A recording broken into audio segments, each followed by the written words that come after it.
8वीं विशा इतिहास पाठ 11 प्रशासनिक ਬਣਤਰ बस्तीवादी सेना ਅਤੇ सिविल प्रशासन ਦਾ विकास भाग तीसरा।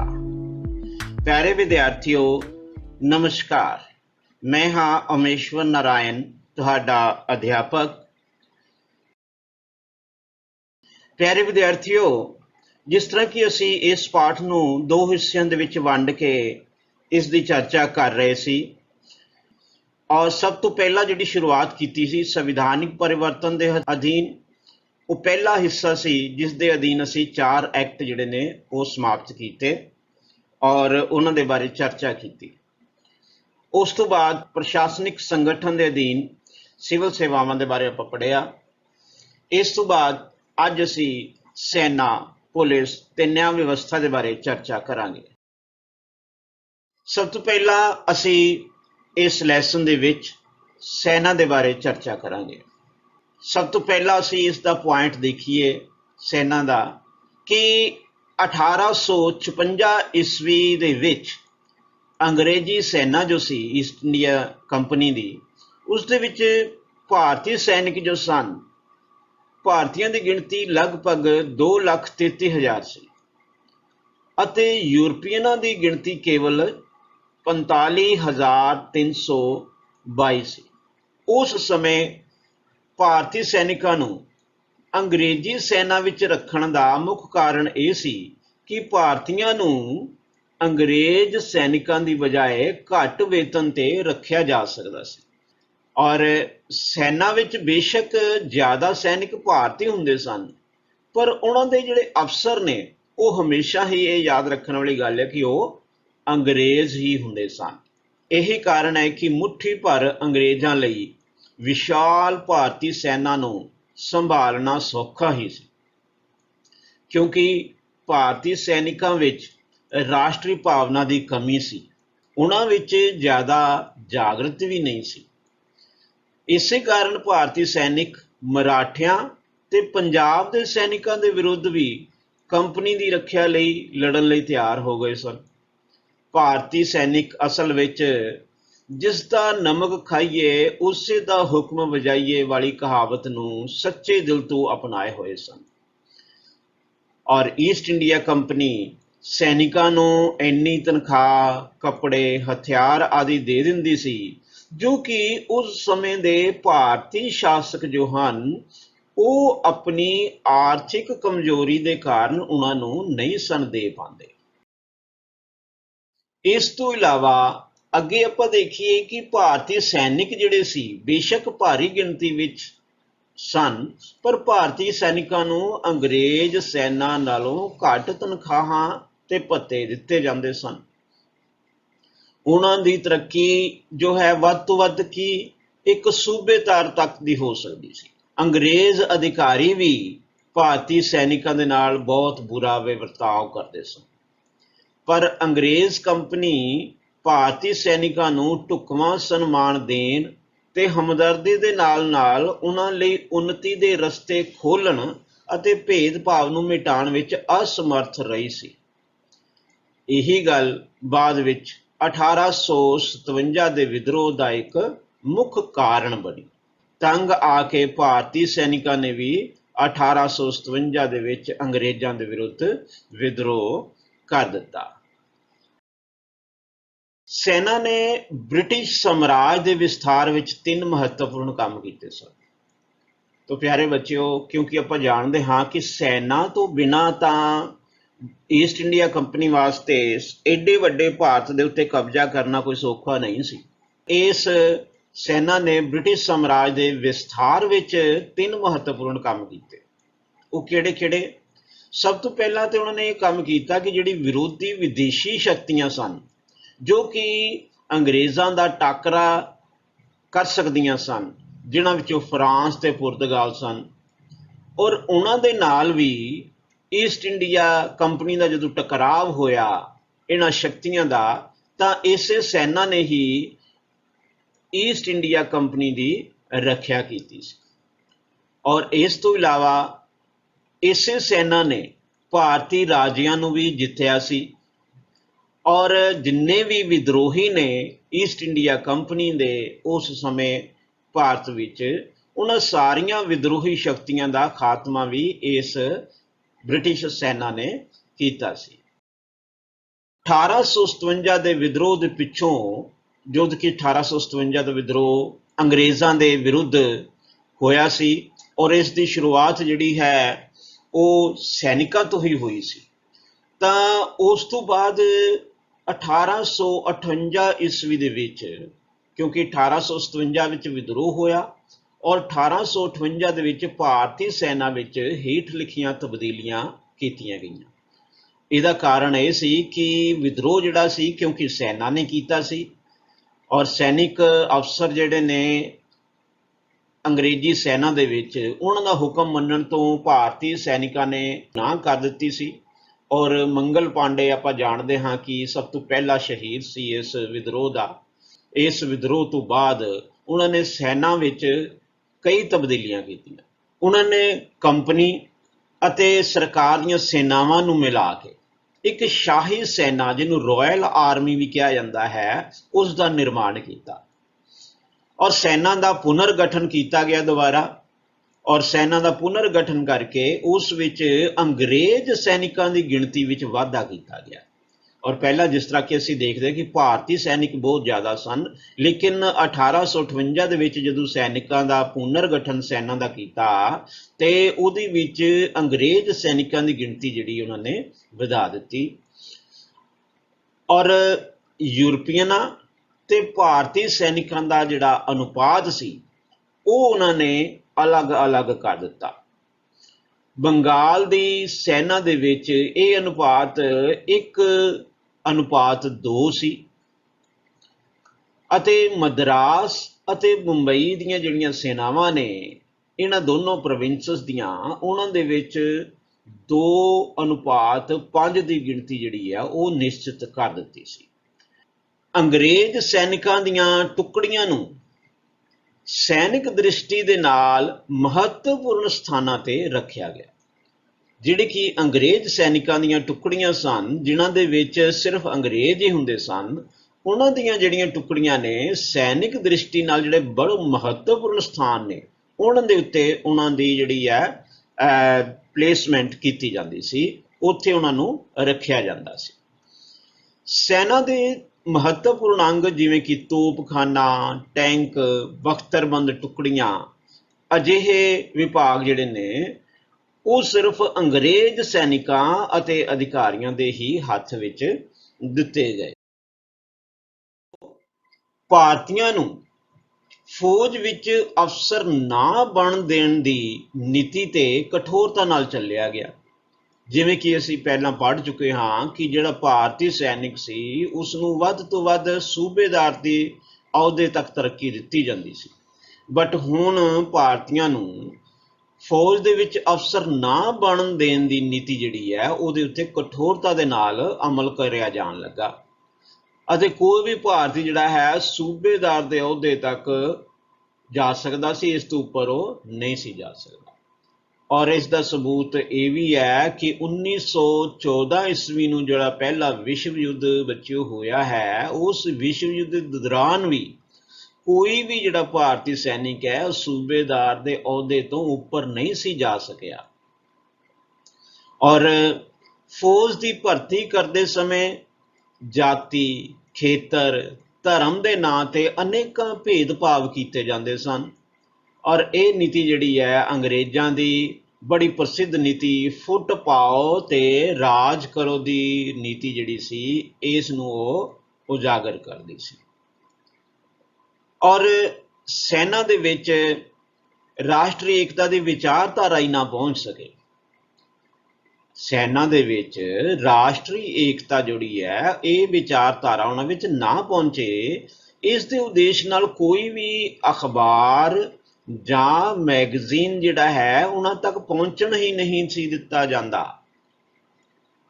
ਔਰ ਪ੍ਰਧਾਨ ਸੈਨਾਪਤੀ ਜੋ ਹੈ ਉਸ ਨੂੰ ਗਵਰਨਰ ਜਨਰਲ ਦੀ ਕੌਂਸਲ ਦਾ ਮੈਂਬਰ ਬਣਾ ਦਿੱਤਾ ਗਿਆ ਅਤੇ ਜਿਹੜਾ ਸੈਨਿਕ ਹੁੰਦੇ ਨੇ ਉਹਨਾਂ ਦੇ ਧਰਮ ਅਤੇ ਜਾਤ ਦੇ ਆਧਾਰ ਤੇ ਸੈਨਿਕ ਟੁਕੜੀਆਂ ਬਣਾ ਦਿੱਤੀਆਂ ਗਈਆਂ ਤਾਂ ਕਿ ਉਹਨਾਂ ਦੇ ਵਿੱਚ ਏਕਤਾ ਹੀ ਉਤਪੰਨ ਨਾ ਹੋ ਸਕੇ।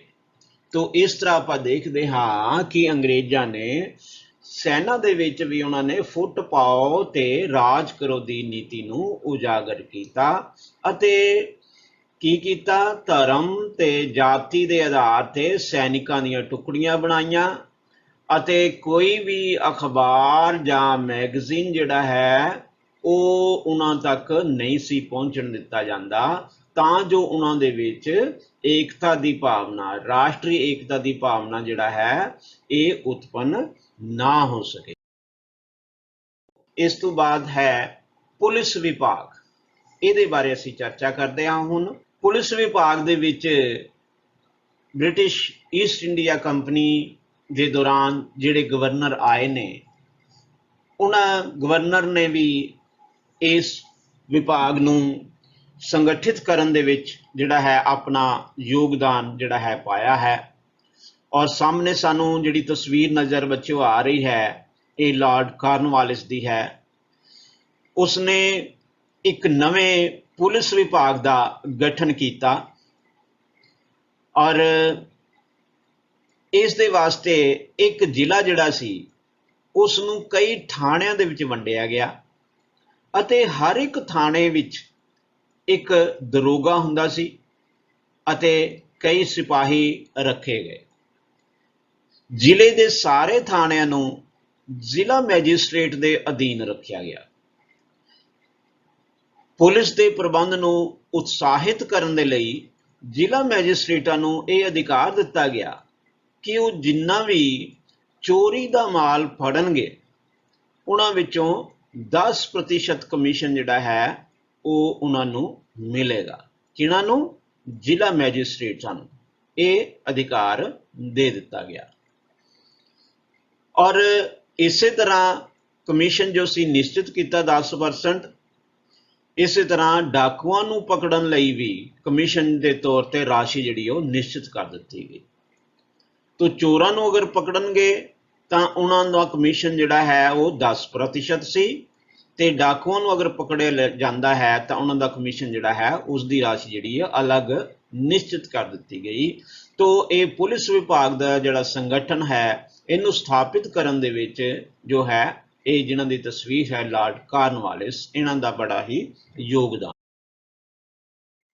ਤੋ ਪੁਲਿਸ ਦੀ ਇਸ ਵਿਵਸਥਾ ਦੇ ਹੋਣ ਵਾਲੇ ਖਰਚ ਦਾ ਜਿਹੜਾ ਹੈ ਉਹਨੂੰ ਪੂਰਾ ਕਰਨ ਦੇ ਲਈ, ਕਿਉਂਕਿ ਜਿਹੜਾ ਵਿਭਾਗ ਅਗਰ ਸ਼ੁਰੂ ਕੀਤਾ ਹੈ ਤਾਂ ਉਹਦੇ ਵਿੱਚ ਖਰਚਾ ਵੀ ਤਾਂ ਹੋਣਾ। ਤੋ ਇਸ ਖਰਚ ਨੂੰ ਪੂਰਾ ਕਰਨ ਦੇ ਲਈ ਵੱਡੇ ਵੱਡੇ ਸ਼ਹਿਰਾਂ ਦੀਆਂ ਦੁਕਾਨਾਂ ਦੇ ਉੱਤੇ ਹਲਕਾ ਜਿਹਾ ਟੈਕਸ ਲਗਾ ਦਿੱਤਾ ਗਿਆ। ਜ਼ਿਲ੍ਹਿਆਂ ਲਈ ਅੰਗਰੇਜ਼ ਪੁਲਿਸ ਕਪਤਾਨ ਨਿਯੁਕਤ ਕੀਤੇ ਗਏ ਔਰ ਜ਼ਿਲ੍ਹਿਆਂ ਨੂੰ ਅੱਗੇ ਥਾਣਿਆਂ ਦੇ ਵਿੱਚ ਵੰਡਿਆ ਗਿਆ। ਪਿੰਡਾਂ ਦੇ ਲਈ ਚੌਕੀਦਾਰ ਲਗਾਏ ਗਏ ਔਰ ਪੁਲਿਸ ਵਿੱਚ ਵੀ ਭਾਰਤੀਆਂ ਨੂੰ ਉੱਚੇ ਅਹੁਦਿਆਂ ਤੇ ਨਹੀਂ ਸੀ ਲਗਾਇਆ ਜਾਂਦਾ। ਜਿਵੇਂ ਅਸੀਂ ਪਹਿਲਾਂ ਸੈਨਿਕ ਦੇਖਦੇ ਹਾਂ ਕਿ ਉਹ ਸੂਬੇਦਾਰ ਵੱਧ ਤੋਂ ਵੱਧ ਬਣ ਸਕਦਾ ਸੀ, ਤਾਂ ਇਸੇ ਤਰ੍ਹਾਂ ਹੀ ਪੁਲਿਸ ਵਿਭਾਗ ਜਿਹੜਾ ਇਹਦਾ ਸੰਗਠਨ ਕੀਤਾ ਗਿਆ ਇਹਦੇ ਵਿੱਚ ਵੀ ਭਾਰਤੀਆਂ ਦੀ ਭਰਤੀ ਤਾਂ ਕੀਤੀ ਗਈ ਪਰ ਉਹਨਾਂ ਨੂੰ ਵੀ ਉੱਚੇ ਅਹੁਦਿਆਂ ਤੇ ਨਹੀਂ ਸੀ ਲਗਾਇਆ ਜਾਂਦਾ। ਉਹਨਾਂ ਦੀਆਂ ਤਨਖਾਹਾਂ ਵੀ ਅੰਗਰੇਜ਼ਾਂ ਦੀਆਂ ਤਨਖਾਹਾਂ ਨਾਲੋਂ ਘੱਟ ਹੁੰਦੀਆਂ ਸਨ। ਅੰਗਰੇਜ਼ ਅਧਿਕਾਰੀਆਂ ਦਾ ਵਤੀਰਾ ਭਾਰਤੀਆਂ ਦੇ ਨਾਲ ਚੰਗਾ ਨਹੀਂ ਸੀ ਹੁੰਦਾ। ਇਹ ਆਪਾਂ ਬੱਚਿਓ ਪੜ੍ਹ ਆਏ ਹਾਂ ਪਹਿਲਾਂ। ਸੈਨਿਕ ਜਿਹੜੇ ਹੁੰਦੇ ਸਨ ਭਾਰਤੀ, ਉਹਨਾਂ ਨਾਲ ਵੀ ਚੰਗਾ ਵਤੀਰਾ ਨਹੀਂ ਸੀ ਕੀਤਾ ਜਾਂਦਾ। ਤਾਂ ਜਿਹੜਾ ਪੁਲਿਸ ਵਿਭਾਗ ਦੀ ਸਥਾਪਨਾ ਕੀਤੀ ਇਹਦੇ ਵਿੱਚ ਵੀ ਜਿਹੜੇ ਭਾਰਤੀ ਪੁਲਿਸ ਦੇ ਆਦਮੀ ਹੁੰਦੇ ਸਨ ਉਹਨਾਂ ਦੇ ਨਾਲ ਵੀ ਚੰਗਾ ਵਤੀਰਾ ਜਿਹੜਾ ਹੈ ਉਹ ਨਹੀਂ ਸੀ ਕੀਤਾ ਜਾਂਦਾ। ਉਹਨਾਂ ਨੂੰ ਵੀ ਘੱਟ ਤਨਖਾਹਾਂ ਦਿੱਤੀਆਂ ਜਾਂਦੀਆਂ ਸਨ ਅੰਗਰੇਜ਼ਾਂ ਦੇ ਨਾਲੋਂ ਔਰ ਉਹਨਾਂ ਨੂੰ ਵੀ ਬਹੁਤੇ ਉੱਚੇ ਅਹੁਦਿਆਂ ਤੇ ਨਹੀਂ ਸੀ ਰੱਖਿਆ ਜਾਂਦਾ। ਸੈਨਾ ਔਰ ਪੁਲਿਸ ਵਿਭਾਗ ਦੇ ਵਿੱਚ ਜੋ ਸਥਾਪਿਤ ਕੀਤੇ ਗਏ ਇਹ ਸੰਗਠਨ, ਉਹਨਾਂ ਦੇ ਵਿੱਚ ਭਾਰਤੀਆਂ ਦੇ ਨਾਲ ਬਹੁਤਾ ਚੰਗਾ ਵਿਵਹਾਰ ਨਹੀਂ ਸੀ ਕੀਤਾ ਜਾਂਦਾ ਔਰ ਪੁਲਿਸ ਵਿਭਾਗ ਦੀ ਸਥਾਪਨਾ ਤਾਂ ਕਰ ਦਿੱਤੀ ਪਰ ਕੁਝ ਲੋਕ ਜਿਹੜੇ ਨੇ ਉਹ ਕਾਰਨਵਾਲਿਸ ਦੀ ਇਹ ਕਹਿ ਕੇ ਆਲੋਚਨਾ ਕਰਦੇ ਨੇ ਕਿ ਦਰੋਗਾ ਲੋਕ ਬੜੇ ਭ੍ਰਿਸ਼ਟਾਚਾਰੀ ਸਨ, ਇਸ ਲਈ ਲੋਕਾਂ ਨੂੰ ਕੋਈ ਵਿਸ਼ੇਸ਼ ਸੁਰੱਖਿਆ ਨਹੀਂ ਮਿਲ ਸਕੀ। ਤੋ ਪਿਆਰੇ ਵਿਦਿਆਰਥੀਓ, ਹੇਠਾਂ ਜੋ ਆਪਾਂ ਤਸਵੀਰਾਂ ਦੇਖ ਰਹੇ ਹਾਂ, ਸਭ ਤੋਂ ਪਹਿਲਾਂ ਤਸਵੀਰ ਹੈ ਵਾਰਨ ਹੇਸਟਿੰਗ ਦੀ, ਅੱਗੇ ਲਾਰਡ ਰਿਪਨ ਹੈ, Lord Cornwallis, Lord William Bentinck. ਤੋ ਪਿਆਰੇ ਵਿਦਿਆਰਥੀਓ, ਇਹਨਾਂ ਤਸਵੀਰਾਂ ਨੂੰ ਧਿਆਨ ਨਾਲ ਦੇਖਣਾ ਹੈ, ਔਰ ਇਹ ਜਿਹੜੇ ਨਾਮ ਨੇ, ਜਦੋਂ ਇਹ ਲੈਸਨ ਪੜ੍ਹ ਰਹੇ ਹਾਂ ਤਾਂ ਤੁਸੀਂ ਧਿਆਨ ਰੱਖਣਾ ਹੈ ਕਿ ਇਹਨਾਂ ਗਵਰਨਰਸ ਨੇ ਕਿਹੜੇ ਕੰਮ ਜਿਹੜੇ ਨੇ ਉਹ ਕੀਤੇ ਨੇ, ਕਿਉਂਕਿ ਇਹ 4 ਗਵਰਨਰ ਜਨਰਲ ਜੋ ਹਨ, ਜਿਨ੍ਹਾਂ ਦਾ ਜ਼ਿਕਰ ਇਸ ਪਾਠ ਦੇ ਵਿੱਚ ਆ ਰਿਹਾ ਹੈ ਔਰ ਆਵੇਗਾ ਵੀ ਅੱਗੇ ਵੀ, ਤਾਂ ਇਹਨਾਂ ਨੇ ਬੜੇ ਮਹੱਤਵਪੂਰਨ ਕੰਮ ਜਿਹੜੇ ਨੇ ਅਲੱਗ-ਅਲੱਗ ਸੰਗਠਨਾਂ ਦੇ ਵਿੱਚ ਕੀਤੇ ਨੇ। ਤਾਂ ਇਹਨਾਂ ਨੂੰ ਅਸੀਂ ਯਾਦ ਰੱਖਣਾ ਹੈ ਕਿ ਕਿਹੜੇ ਕੰਮ ਇਹਨਾਂ ਨੇ ਕੀਤੇ ਹਨ।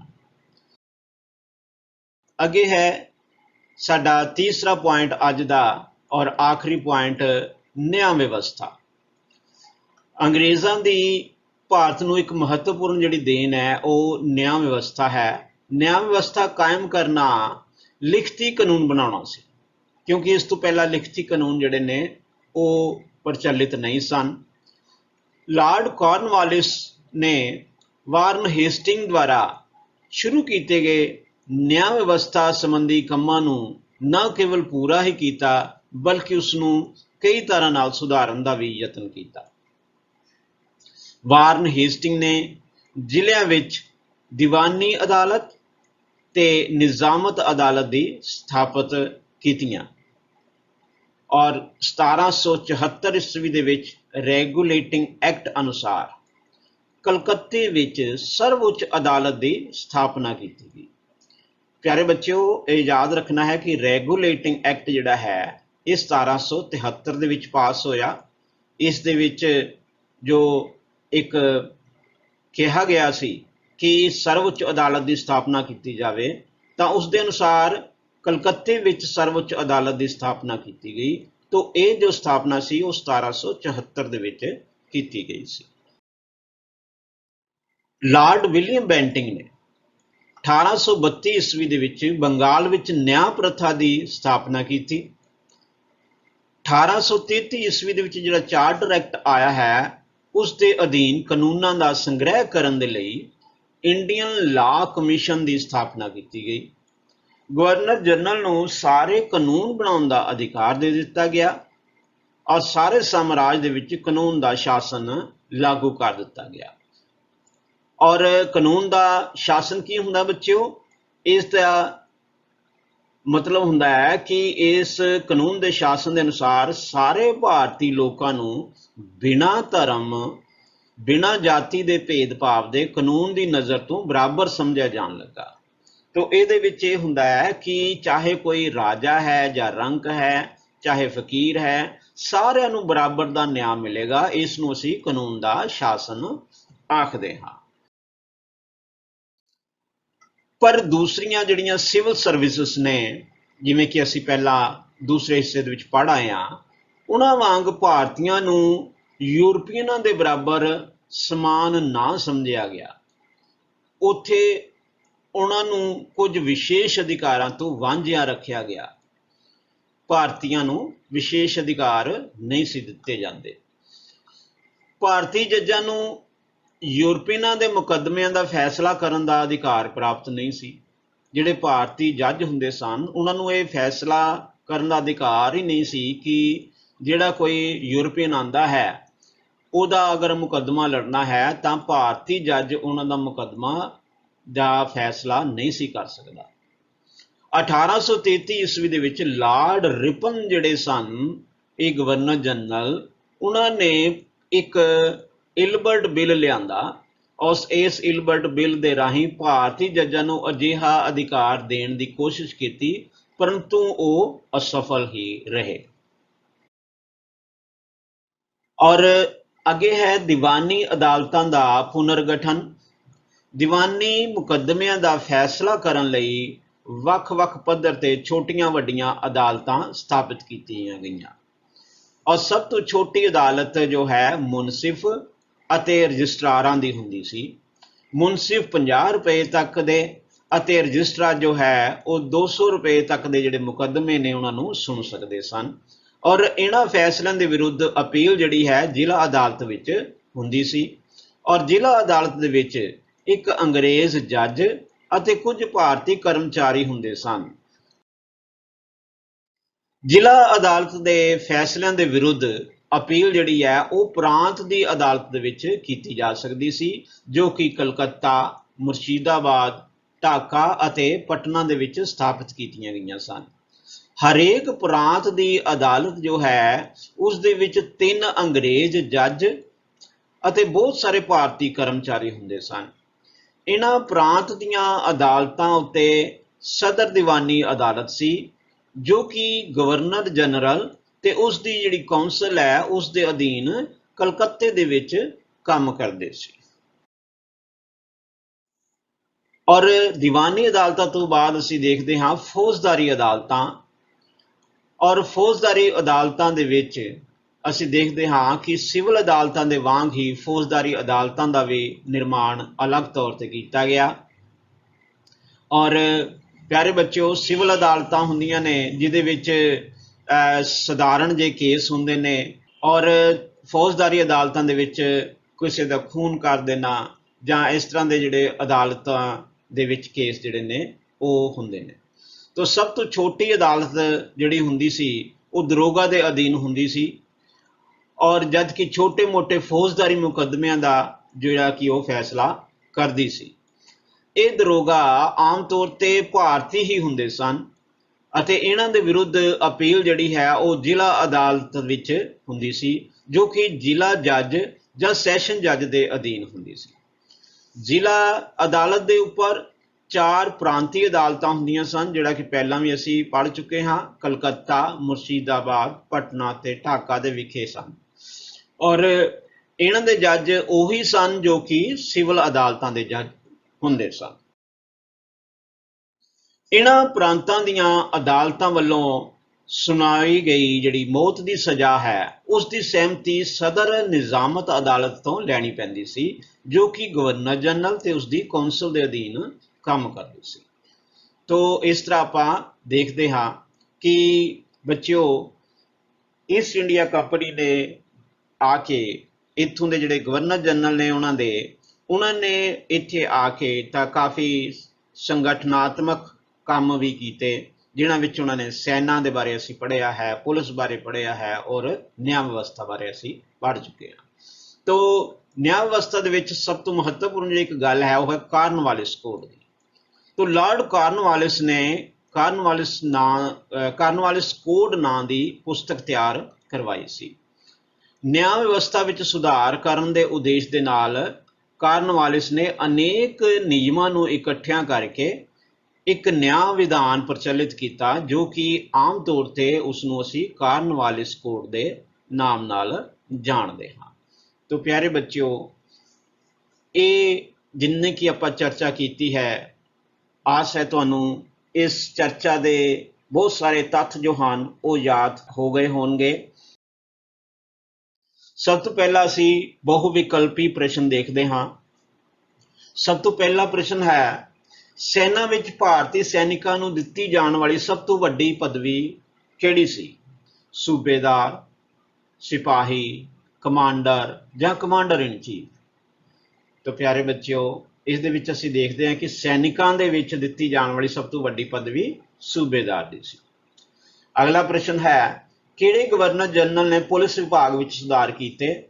ਲਾਰਡ ਡਲਹੌਜੀ, ਲਾਰਡ ਕਾਰਨਵਾਲਿਸ, ਵਾਰਨ ਹੇਸਟਿੰਗ ਜਾਂ ਲਾਰਡ ਰਿਪਨ ਨੇ? ਤੋ ਇਹਦਾ ਜਵਾਬ ਜੋ ਹੈ ਇਹ ਹੈ ਲਾਰਡ ਕਾਰਨਵਾਲਿਸ। ਅਗਲਾ ਤੀਸਰਾ ਸਵਾਲ ਹੈ, ਇੰਡੀਅਨ ਲਾਅ ਕਮਿਸ਼ਨ ਦੀ ਸਥਾਪਨਾ ਕਦੋਂ ਕੀਤੀ ਗਈ? 1833, 1806, 1853 ਔਰ 1863 ਈਸਵੀ ਦੇ ਵਿੱਚ। ਇਸ ਦਾ ਸਹੀ ਜਵਾਬ ਜੋ ਹੈ ਬੱਚਿਓ ਇਹ ਊੜਾ ਹੈ, 1833 ਈਸਵੀ ਦੇ ਵਿੱਚ। ਚੌਥਾ ਸਵਾਲ ਹੈ, ਭਾਰਤੀ ਅਤੇ ਯੂਰਪੀਅਨਾਂ ਦੀ ਗਿਣਤੀ ਵਿੱਚ ਅਨੁਪਾਤ ਕਦੋਂ ਨਿਸ਼ਚਿਤ ਕੀਤਾ ਗਿਆ? 1806 ਈਸਵੀ, 1833 ਈਸਵੀ, 1853 ਈਸਵੀ ਜਾਂ 1857 ਈਸਵੀ। ਤੋਂ ਪਿਆਰੇ ਬੱਚਿਓ, ਇਹਦੇ ਵਿੱਚ ਸਾਨੂੰ ਪਤਾ ਹੈ ਕਿ 1857 ਈਸਵੀ ਦਾ ਜਿਹੜਾ ਵਿਦਰੋਹ ਹੋਇਆ ਸੀ, ਉਸ ਤੋਂ ਬਾਅਦ ਇਹ ਜਿਹੜਾ ਹੈ ਅਨੁਪਾਤ ਨਿਸ਼ਚਿਤ ਕੀਤਾ ਗਿਆ ਸੀ। ਸੋ ਸੱਸਾ ਜਿਹੜਾ ਵਿਕਲਪ ਹੈ ਇਹ ਬਿਲਕੁਲ ਸਹੀ ਹੈ। ਅਗਲਾ ਪ੍ਰਸ਼ਨ ਹੈ, ਥਾਣਾ ਕਿਸ ਦੇ ਅਧੀਨ ਹੁੰਦਾ ਸੀ? DSP, DGP, ਦਰੋਗਾ ਜਾਂ ਸਿਪਾਹੀ? तो प्यारे बच्चों, इसका जिहड़ा सही जवाब है वह है दरोगा। ईडी विकल्प सही है। अगे प्रश्न हैं। पहला प्रश्न है, लॉर्ड कॉर्नवालिस ने उच्च अहुदियां ते केवल डैश नूं ही नियुक्त किया? यूरोपीयनां नूं। उच्च अहुदियां ते यूरोपीयनां नूं ही नियुक्त किया। 1773 दे रेगुलेटिंग एक्ट अनुसार डैश विच सर्वोच्च अदालत की स्थापना की गई? तो इसका सही उत्तर है कलकत्ता। तीसरा सवाल है, इल्बर्ट बिल लॉर्ड डैश नाल संबंधित है? तो इल्बर्ट बिल जो है ये लॉर्ड रिपन दे नाल संबंधित है। सही जवाब है रिपन। चौथा खालिस्तान है, डैश नां दी पुस्तक जो कानूनां नाल संबंधित है लॉर्ड कॉर्नवालिस ने तैयार की सी? तो इसका सही जवाब है कॉर्नवालिस कोड। पंजवां सवाल, डैश ने बंगाल विच न्याय प्रथा की स्थापना की? तो प्यारे बच्चों, इसका सही जवाब है लॉर्ड विलियम बेंटिंग। हेठ लिखे वाकां ते सही जां गलत दा निशान लगाओ। पहला है, भारतीयां नूं उच्चे अहुदियां ते नियुक्त किया जांदा सी। ये बिल्कुल गलत है। रेगुलेटिंग एक्ट अनुसार कलकत्ते विच सर्वोच्च अदालत की स्थापना की गई। तो ये बिल्कुल सही है। ਜ਼ਿਲ੍ਹਿਆਂ ਨੂੰ ਅੱਗੋਂ ਕਈ ਪਿੰਡਾਂ ਦੇ ਵਿੱਚ ਵੰਡਿਆ ਹੋਇਆ ਸੀ। ਇਹ ਸਵਾਲ ਜੋ ਹੈ ਇਹ ਬਿਲਕੁਲ ਗਲਤ ਹੈ। ਪਿੰਡਾਂ ਦੇ ਵਿੱਚ ਨਹੀਂ, ਥਾਣਿਆਂ ਵਿੱਚ ਵੰਡਿਆ ਹੋਇਆ ਸੀ। ਤੋਪਖਾਨੇ ਵਿੱਚ ਕੇਵਲ ਅੰਗਰੇਜ਼ਾਂ ਨੂੰ ਹੀ ਨਿਯੁਕਤ ਕੀਤਾ ਜਾਂਦਾ ਸੀ। ਬਿਲਕੁਲ ਸਹੀ ਜਵਾਬ ਹੈ। ਅੱਗੇ ਹੈ, ਹੇਠ ਲਿਖੇ ਪ੍ਰਸ਼ਨਾਂ ਦਾ ਉੱਤਰ 1 ਤੋਂ 15 ਸ਼ਬਦਾਂ ਵਿੱਚ ਦਿਓ। अंग्रेजा ने सैना विच सुधार कदों कीते?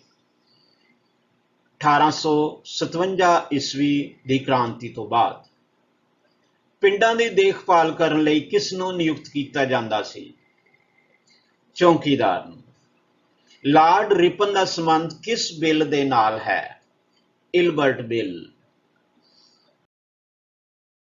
आस है तुहानूं इह सारा पाठ जो है जिन्हों असी दो हिस्सों के विच वंडिया सी और इस ते आपां अज असी चौथा हिस्सा जिहड़ा है कीता है। पहले हिस्से विच 4 एक्ट कीते, दूसरे हिस्से दे विच सिविल सर्विसिज के बारे पर जानिया और अज असी सैना, पुलिस और न्याय व्यवस्था के बारे चर्चा की है।